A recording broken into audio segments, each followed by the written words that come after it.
नमस्कार दर्शकों, आप देख रहे हैं सियासत पर नजर। मैं हूं आपके साथ यश द्विवेदी। इस वक्त हमारे साथ इस क्षेत्र के प्रबुद्ध व्यापारी मौजूद हैं, तो सबसे पहले मैं इनका परिचय कराना चाहूँगा।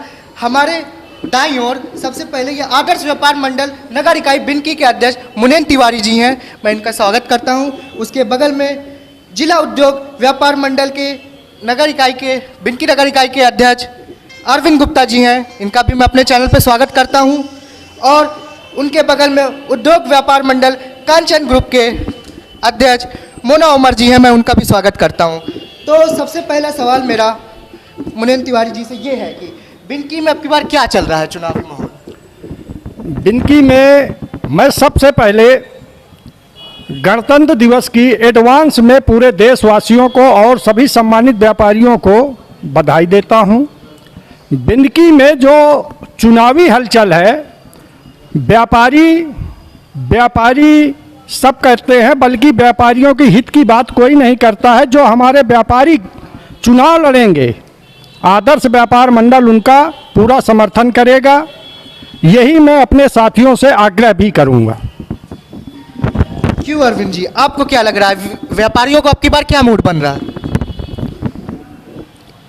व्यापारियों की जो मूलभूत समस्याएं होती हैं, ये कोई भी पार्टी, चाहे वो बसपा हो या सपा हो या भाजपा हो, जिस तरह से बिनकी में ये कहीं भी हो, अगर आपकी जाम की समस्याएं, चूँकि व्यापारी हमेशा रोड में ही व्यापार करता है, उसको अपना भी स्वास्थ्य देखना होता है, अपने घर बच्चों को भी देखना होता है। लेकिन बिनकी का बाईपास पिछले 8 से 10 साल हो गए, तीनों सरकारें आ चुकी, तीनों सरकार की, चाहे वो बसपा हो, सपा हो या भाजपा हो, किसी ने बाईपास की जहमत नहीं उठाई।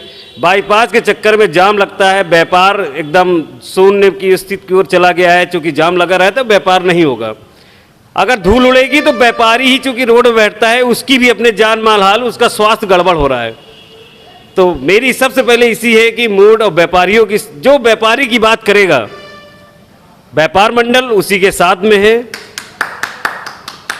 मेरा सबसे पहले निवेदन है, जो राजनीति सभी को करनी है, व्यापारी हो, जिस व्यापारी, मैं तो ये कहता हूँ कि जो भी व्यापारी की बात करेगा, अगर व्यापारी की किसी के आजकल आज दिन आए छीना छपटी होती है, किसी के जो है लगाकर उसका जो है रुपया छीन लिया गया, तो अगर किसी व्यापारी को ज़रूरत है तो एसपी साहब और जो भी लोकल के विधायक हो, उसको जो उसके आवेदन पर उसको जो है असलाह मुहैया कराए अपनी सुरक्षा के लिए। तो मेरा सबसे पहला यही है कि जो भी व्यापारी की बात करेगा, मेरा व्यापार मंडल, मेरे पूरे जो है सहयोग उसी के साथ में रहेगा। आगे बढ़ते हैं, हम मोना उमर जी से पूछे, बिनकी क्षेत्र के व्यापारियों की प्रमुख समस्याएं क्या हैं जो अभी तक निराकरण नहीं हुआ है जिनका? सबसे बड़ी समस्या तो अपने हैं, जो सड़क रोडें हैं बिल्कुल ख़राब हो चुकी हैं। और सबसे बिनकी नगर के अंदर सबसे ख़राब जो व्यवस्था है पानी निकासी की, कहीं से भी पानी निकासी की व्यवस्था नहीं है। जब भी हल्का से बरसात होती है तो सब नालियाँ भर जाती हैं और आके व्यापारियों की दुकानें पानी भर जाता है, तो उससे बहुत ही नुकसान सहना पड़ता है। हम लोगों ने कई बार नगर पालिका में या एसडीएम महोदय को सबको ज्ञापन दिया, लेकिन उसका कोई भी कहीं पर भी असर नहीं होता है। तो और दूसरी सबसे बड़ी तमाम समस्या तो जो है वो तो है ये बाईपास वाली। एक नई अपने लिए बहुत बड़ी समस्या आ रही है, मतलब समस्या का आ रही है, वो रेलवे लाइन जो निकलना है। हम लोग उसके लिए प्रयासरत हैं कि रेलवे लाइन जो है बकेवर से ना हो कि बिनकी से निकले, उससे व्यापार में हमारे 4 चांद लग जाएंगे। जो आज व्यापार जो ये मतलब जब से ये क्या नाम है जीएसटी लगी, उसके बाद से अपना सब व्यापार में ये कोरोना काल में काफ़ी फर्क आ गया है। तो उससे कम से कम यहाँ से ट्रेन लाइन अगर निकलेगी तो हम लोग का व्यापार बढ़ेगा और सबको रोजगार का अवसर मिलेगा। तो ये समस्या जो जल निकासी की है, ये मैं देखता हूँ कि पूरे फतेहपुर जनपद की भी हाल है। आप नगर पालिका में जाइए तो नगर पालिका वो क्या जल निगम को दोषी ठहराता है, जल निगम नगर पालिका को दोषी ठहराता है। ये दोनों एक दूसरे को दोषी ठहराते रहते हैं और जनता मुसीबत में हमेशा फंसी रहती है। जनता का किसी भी समस्या का निवारण नहीं होता है। चलिए इसी के साथ अगले सवाल की ओर बढ़ते हैं। बीते 5 सालों में इस क्षेत्र में क्या विकास देखते हैं आप तिवारी जी? मूलभूत रूप से कोई विकास नहीं हुआ है, केवल माननीय विधायक जी का निजी का विकास हुआ है। सड़कें जर्जर स्थिति में आज भी पड़ी हैं। हमारे विधानसभा की आन मान शान 52 इमली आज उपेक्षा का शिकार है। 11 वर्षों से अधूरा पड़ा बाईपास, ये विधायक जी के विकास का एक परिणाम है। बिनकी में हमारा बस स्टॉप आज जर्जर स्थिति पर पड़ा है, जिसके बारे में कई बार विधायक जी से अवगत कराया गया। न वहाँ कोई बसें जाती हैं और न वहाँ कोई व्यवस्था देखी जाती है। वो केवल एक जो है अड्डा बन गया है नशेड़ियों का। तो मैं माननीय आगामी आने वाले जनप्रतिनिधियों से यही आग्रह करूंगा कि इन विकास के बारे में ध्यान दें, जिससे सामाजिक, आर्थिक और हमारी जनता के हित की बात हो सके। धन्यवाद। चलिए ठीक है। अरविंद जी, मैं आपसे पूछना चाहूँगा, निवर्त विधायक जो रहे हैं उनके कार्यकाल को आप किस तरह देखते हैं? माननीय विधायक जी जो है हमारे बहुत ही योग्य रहे, लेकिन योग्यता के साथ साथ जो है बहुत सीधे सरल स्वभाव के रहे। उनके साथ जो लोग लगे रहे उन्होंने उनको गुमराह किया, पूरी तरह से उनको गुमराह किया। क्योंकि आपकी सज्जनता मायने नहीं रखती, विकास मायने रखता है। चाहे वो बिनकी की पब्लिक रही हो, बिनकी विधानसभा रहा हो, क्योंकि जो भी विधायक हो केवल बिनकी का विधायक नहीं होता, पूरी बिनकी विधानसभा का विधायक बनता है वो। तो सुविधाएं कहीं भी बड़ी हो, लेकिन उनको जो उनके साथ के लोग लगे रहे वो उन्होंने उनको पूर्णतया जो है उनको भ्रमित किया हुआ है। और कहते जो है, जो अभी हमारे भाई साहब ने कहा कि उन्होंने अपना जो है विकास किया, तो विधायक जी का योगदान तो रहा, लेकिन जो है वो मूल रूप से, जैसे उन्होंने मेरी विधायक जी से बात हुई, उन्होंने कहा कि मैं बाईपास के लिए लगा हुआ हूँ। अब उसको जो है, चूँकि जो हमारे भाई साहब हैं वो दे नहीं रहे थे, उनको अधिग्रहण का तो उन्होंने फाइल जो है अधिग्रहण के लिए भेज दी। और अभी मेरी अभी पूछते तो उसमें केवल 2 स्टेप रह गए। 11 से 12 स्टेप होते हैं अधिग्रहण के लिए उस ज़मीन में, तो केवल 2 स्टेप रह गए। लेकिन मेरा फिर वही है कि मिला क्या हमें 5 साल, 2 रह गए, 1 रह गए, मिला तो नहीं ना, अब तो आगामी चला गया वो। तो इसके बावजूद जो लोकल की समस्या रही, प्रशासन हम लोगों की सुनता नहीं, व्यापारियों को केवल सोशल करने के लिए सभी चले आते हैं कि जो है चलिए व्यापारी के साथ चलिए। पिछले 2 साल से जब भी कोविड के समय में व्यापारियों ने जितनी सेवा की, हमारे भाई साहब मोना उमर जी ने इतनी बढ़िया व्यवस्थाएं की।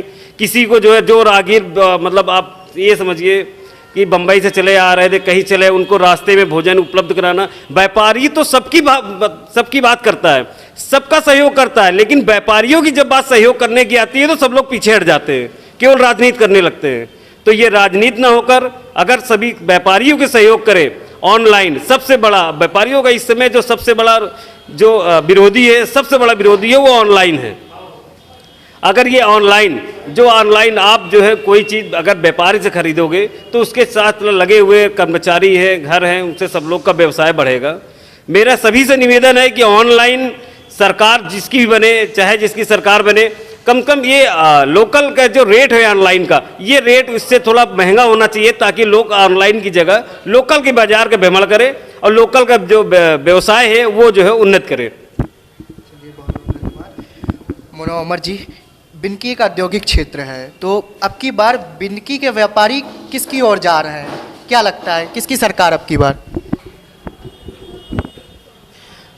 हम लोग देखिए व्यापारी हैं और व्यापारी ही अर्थव्यवस्था की रीढ़ है। तो अगर व्यापारियों के हित कोई बात जो करेगा उस वही आज सीधे प्रदेश में राज करेगा। सीधी बात ये है, जो हमारे व्यापारियों की सुनेगा, जो हमको अपना सच मतलब और सब व्यापारियों के बीच बैठ के एकदम सबकी समस्याएं सुन के हमारी जो समस्या है उनको निराकरण हो, तो हम लोग उसी के साथ देंगे। अच्छा, कि जैसा कि हम लोग देख रहे हैं कि कोरोना दिन पर दिन बढ़ता चला जा रहा है, तो क्या लग रहा है कि आपको चुनाव स्थगित कर देना चाहिए या चुनाव होना चाहिए? क्या लगता है तिवारी जी आपको? माननीय कोरोना, अब ये तो सरकार का निर्णय है। हालांकि विद्यालय तो बंद कर दिए जाते हैं, बल्कि अन्य व्यवस्थाएं नहीं बंद की जाती हैं। अगर कोरोना है तो इसको जो है तो चुनाव को स्थगित कर देना चाहिए। अब ये सरकारी व्यवस्था है, आयोग की व्यवस्था है, इसमें तो हम टीका टिप्पणी नहीं कर सकते। इससे हमारे लोगों को व्यापार बाधित होते हैं, हम लोगों को सबसे ज़्यादा आर्थिक क्षति पहुंचती है, तो हम बंदी के तो पक्ष में होते ही नहीं हैं। आगामी सरकार से आपकी क्या अपेक्षाएं हैं? किसान, मजदूर, व्यापारी के हित का काम करें, हमें सरकार से यही अपेक्षा है। आगामी जो भी सरकार बने सभी के हित की बात करें, खासकर व्यापारी वर्ग, क्योंकि व्यापारी वर्ग उस तबके से आता है जहां पर मध्यम वर्गी व्यापार सबसे ज़्यादा होता है। मध्यम वर्गी जो भी व्यापारी होता है वो अपने साथ साथ अपने घर का भी घर का तो अपना चलाता ही चलाता है, साथ साथ रोजगार के अवसर भी वो उत्पन्न करता है।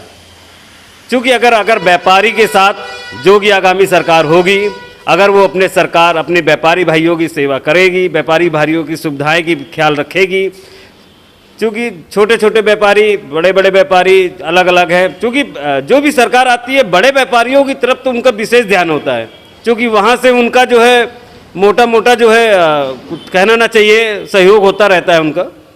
लेकिन जो मध्यम वर्गीय व्यापारी है, रीढ़ की तंत्र वही होते हैं। अगर आप उनका सहयोग करेंगी, उनके जैसे जो जीएसटी है प्रताड़ित ना किया जाए। सरकार ने तो कहा, सरकार ने कह दिया कि भाई साहब आप जाइए अपना रिटर्न दाखिल करिए, आपको कोई दिक्कत नहीं है। लेकिन जब वहाँ जाएंगे तो उपखंड अधिकारी साहब उसमें 4 रोड़े अटका देंगे, इसके बाद रुपये दीजिए तो हर काम आपका ओके हो गया। इसके बाद जो है जो व्यापारी है उसकी आप सुविधाओं का ख्याल रखिए। व्यापारी चूँकि आपके हर तरीके का सहयोग करता है, आपका मान हानि, आपका सहयोग के साथ साथ आपका जो है अपना चूँकि सहयोग के साथ साथ सुरक्षा का साथ, अगर जो भी सरकार बने अगर व्यापारियों की सुरक्षा की बात करती है, सुरक्षा उसको करनी चाहिए। हम व्यापारी वर्ग की सबसे बड़ी जो हमारी मूलभूत समस्याएं हैं, जो सबसे बड़ी तो नगर की जो समस्या है उनको दूर होना चाहिए। कि जो हमारा जैसे मान लो व्यापार में से पानी नहीं भर गया तो बड़ा व्यापारी नुकसान होता है। एक तो ये समस्या है सबसे बड़ी, और दूसरी समस्या ये है कि जो हमारा प्रशासन, जब हमें सबसे बड़ी शिकायत ये रहती है प्रशासन नहीं सुनता। एक वो जब हमारा विधायक अपना विधायक होगा तो जब वो हमारी सुनेगा तो प्रशासन को झक मार कर हमारी सुनना पड़ेगा।